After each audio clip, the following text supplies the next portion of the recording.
The knock came just after midnight. Ethan Cole wasn't expecting anyone. In fact, he hadn't had unannounced visitors in years. Billionaires like him didn't. His life was neatly controlled, tightly guarded. But something about that soft, hesitant knock made him set aside the glass of scotch in his hand and walk to the door. When he opened it, air seemed to leave his lungs. On the porch stood a woman he thought he'd never see again. Her name left his lips before he could stop it.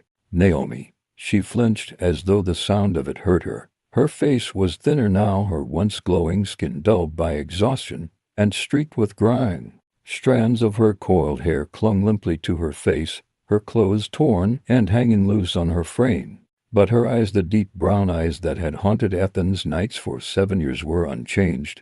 And beside her stood a child, a boy, maybe 6 or 7, dark-skinned, his shirt ragged, his shoes torn through at the soles. He clutched Naomi's hand with desperate strength, his gaze fixed on Ethan with a mixture of fear and defiance. Naomi's voice cracked the silence. "Please, can I clean your house for some food?" The words sliced through Ethan like a blade. "Naomi," he said again, but this time his voice broke. His hand gripped the doorframe tightly. 7 years. 7 years you vanished without a word, and now you're here asking me to let you clean my floors." Her lips trembled. She pulled the boy closer. "I didn't come for you, Ethan. I came for him. He hasn't eaten." Ethan's eyes fell to the child. "What's his name?" "Caleb," she whispered. His chest tightened. "Is he mine?" Naomi's eyes widened, and she shook her head quickly. "No, he's my nephew."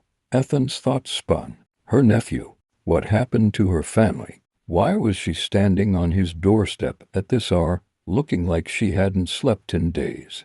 "You shouldn't be here," he said coldly. His tone was harsh, but it was only because he was fighting to control the storm of emotions inside.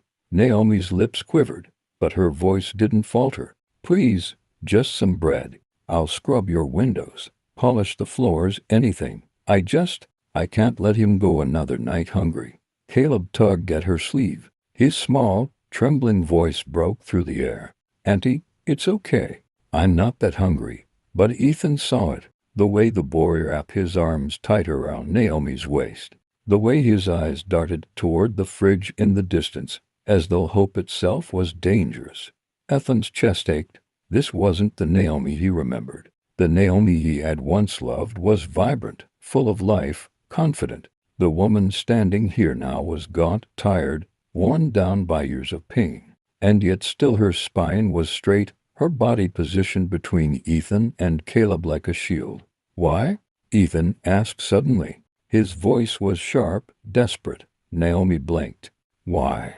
What? Why did you leave me?" 7 years, Naomi. You didn't just walk away. You vanished. No goodbye. No calls. Nothing. I searched for you everywhere." Why? Her lips parted, but no sound came out at first. Tears welled in her tired eyes. "I didn't leave because I wanted to," she whispered. "Then why?" Ethan stepped closer, his voice cracking. "Why?" Naomi drew a shaky breath. "Because, if I hadn't, they would have killed you." Ethan froze. "What are you talking about?" Her voice trembled as the tears finally spilled down her cheeks. "My brother Isaac, he got in deep with the wrong people. Dangerous people. He wanted me to help him extort you. When I refused, they threatened your life. They said if I didn't disappear, you'd be next." Ethan's chest tightened, his heart pounding. "You should have told me. They weren't the kind of men you fight," Naomi whispered bitterly. "They would have destroyed you. Destroyed everything. I thought the only way to protect you was to vanish." Ethan's jaw clenched, his emotions battling within him. "All this time, I thought you chose to leave me." Naomi's tears slid silently down her cheeks. "I hated myself every single day. But if I had to choose again, I'd still choose to keep you alive." Ethan looked down at Caleb, who leaned heavily against Naomi's side. "And the boy?" he asked, his voice softer. Naomi brushed her hand protectively over Caleb's messy curls.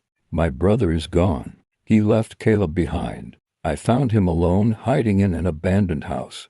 Terrified, starving. I couldn't leave him. For a long moment, Ethan said nothing. His mind raced, his heart torn between anger, grief, and something else, something dangerously close to hope. Finally, he stepped aside. "Come in." Naomi hesitated, but then adjusted Caleb on her hip and stepped into the grand mansion. The cool marble floor felt foreign under her bare, calloused feet. Caleb's wide eyes darted nervously around the vast foyer, clinging even tighter to her hand. "Stay close to me," Naomi whispered. Ethan led them to the kitchen. His movements were sharp, his silence heavy. "Sit." Naomi pulled out a chair for Caleb before lowering herself onto another.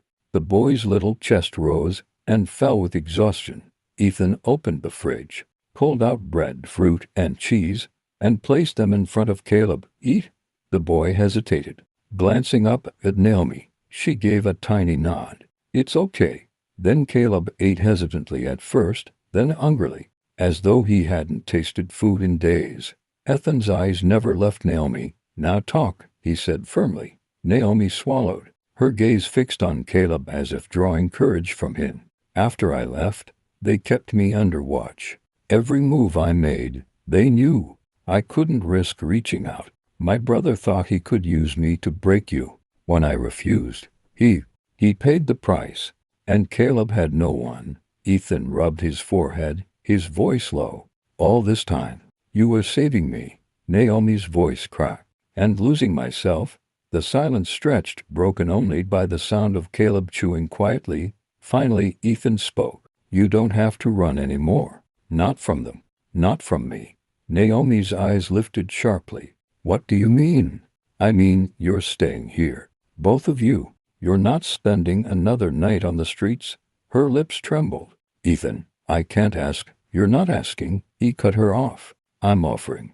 Caleb looked up, his eyes wet, his voice small. "Mister, are you going to send us away?" Ethan crouched to the boy's level, meeting his gaze head-on. His voice softened. "No, Caleb, you're safe now. No one is sending you away." Tears pulled in the boy's eyes as he wrapped his arms around Naomi's waist. Ethan rose again, his jaw set, his voice iron. "You gave up everything to protect me. Naomi, now it's my turn to protect you." That night, Naomi tucked Caleb into a warm bed, the first he'd slept in for weeks. She turned and found Ethan standing silently in the doorway, his expression unreadable. "You saved my life once," he said quietly. "Now let me save yours." Her tears shimmered in the dim light. "You already have," she whispered. The next morning, Ethan made a call. His voice was low, dangerous. "Find out who's left from the people who hurt her. I want them gone." As he hung up, he looked toward the guest room, where Naomi and Caleb slept soundly, and silently he swore, this time, no one would take them from him. Not ever again. If this story touched you, don't forget to give it a thumbs up and subscribe for more emotional, dramatic, and unforgettable stories. And tell us in the comments where in the world are you watching from. We love hearing from you. Until next time, stay kind, stay hopeful, and keep listening.